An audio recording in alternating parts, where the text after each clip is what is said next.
Hi there, welcome to Real Life on the Homestead in Ontario. I'm Marie and I'm preparing some chicken breasts today. And I'm making two videos out of this. I'm gonna do some jambalaya as well as crispy chicken skins. This one is the jambalaya video.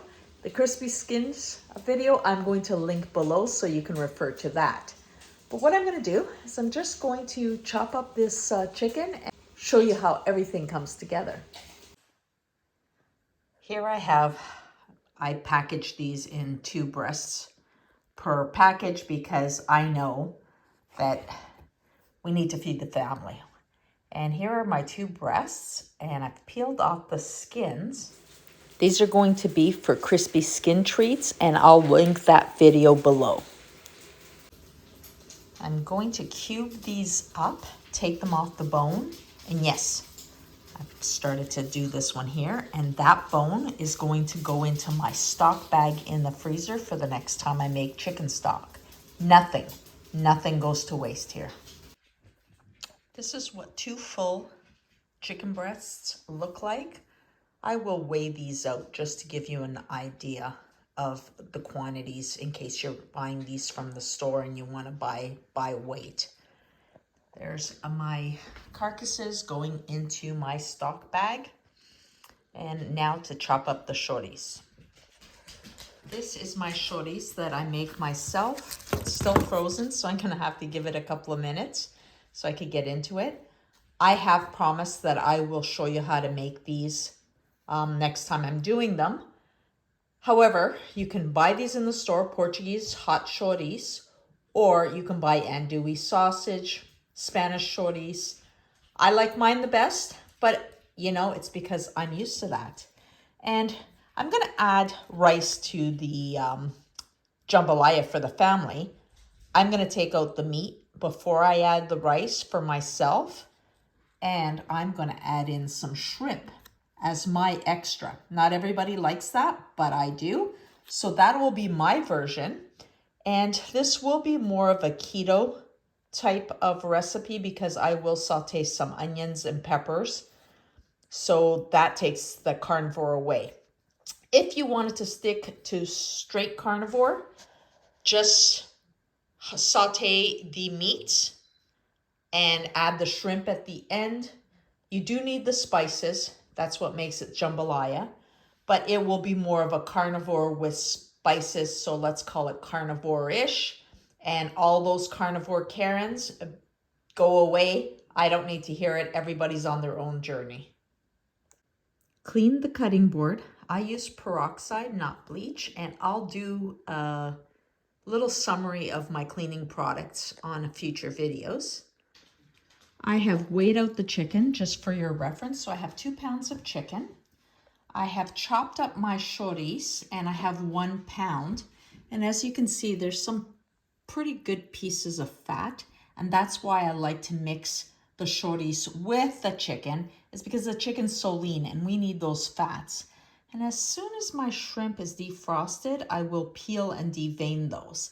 Now, my shorties ended up being 1 pound, and I ended up keeping the 3rd one for later because this chopped up and fried with some eggs is so delicious. Now you can smell the smoke coming off the shorties, and that's because I naturally smoke them. I don't use liquid smoke. And I didn't go through the process of chopping these up on video because people say they don't like to watch long videos, and I don't want to be one of those YouTube channels where it's like watching paint dry. So now I'm going to get all these ingredients together. I'm going to get my spices and we will continue on. I have my pot started with 2 tablespoons of pork lard, and I am sauteing the onion. I have my smaller pot over there for when I remove my meat before adding the rice. And you would add another 6 cloves of garlic. I'm just waiting for the onions to soften up first. Recipe calls for 1/2 cup of red peppers, green peppers, and onions, but I make a tomato, pepper, and onion mix, and that's what I'm going to use. I make that every year, and it's ready to open and go. And then for spices, we're going to be using bay leaf, basil, Cajun spice, just making sure I'm getting everything, oregano. I'll use a little bit of celery salt.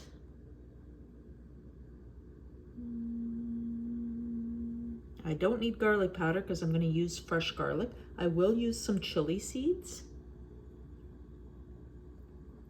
And I think that will be it. I will also use some pepper sauce that I make, and that's just a fermented pepper sauce.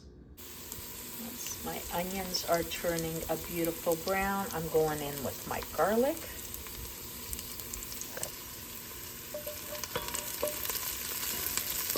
And to this, I'm going to add my sausage to start rendering some of that fat.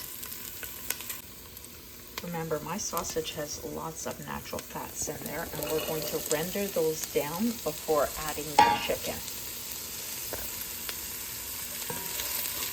This is one of those beautiful meals that's one pot deal. If I wasn't doing the carnivore version, or carnivore-ish, because as you see, I have my onions and garlic in there. If I wasn't doing that, it would be a complete one pot meal, but like I said, I'm gonna end up with 2 pots. And I'm fine with that. Okay, this house now smells absolutely phenomenal. I can't even describe it. Look at those crispy bits. That smoky, spicy scent is coming out. And now it's time to add in the chicken. And I'm just going to brown this up. Not really going to cook it through, just going to get some color on it. And then add the spices, as I've mentioned. I will list them in the description box to make it easier. I have packed my tripod for an upcoming trip, for business, of course. I have to hold my camera as I'm doing this, so it makes it a little bit harder, but I'm still sharing with you, and that's the goal.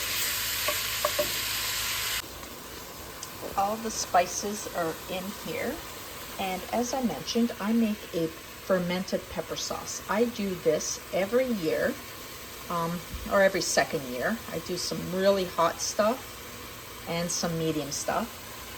That spice, but oh, so much flavor. I don't add much salt because that pepper sauce also has a lot of salt. That's how I ferment it.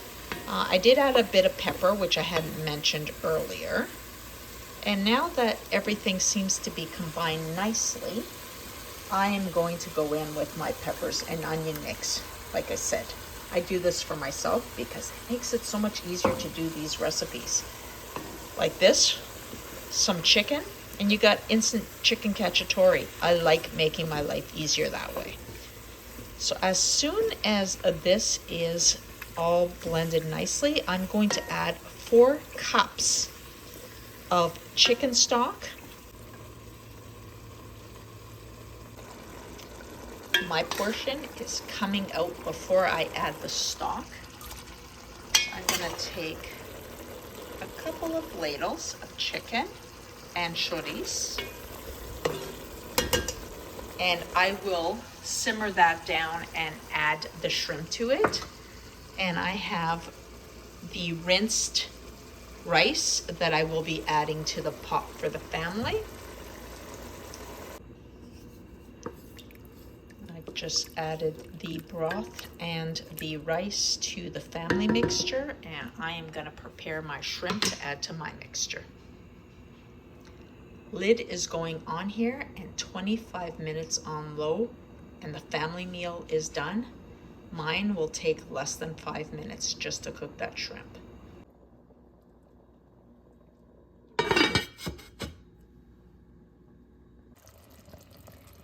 My portion is ready for its next step. I've peeled and deveined my shrimp. They're going in. And this, my friends, is going to be delicious. So I'm just gonna cook those shrimp up. Won't take very long. You're just gonna wait for them to change color.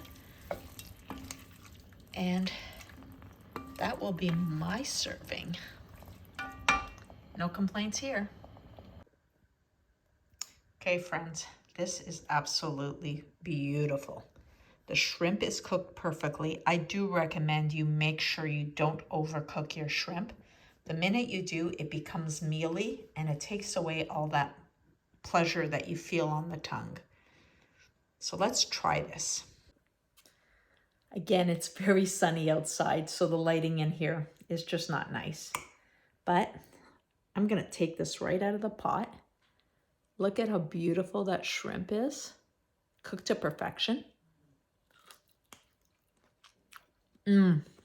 Just got a little bit of a bite to the chew.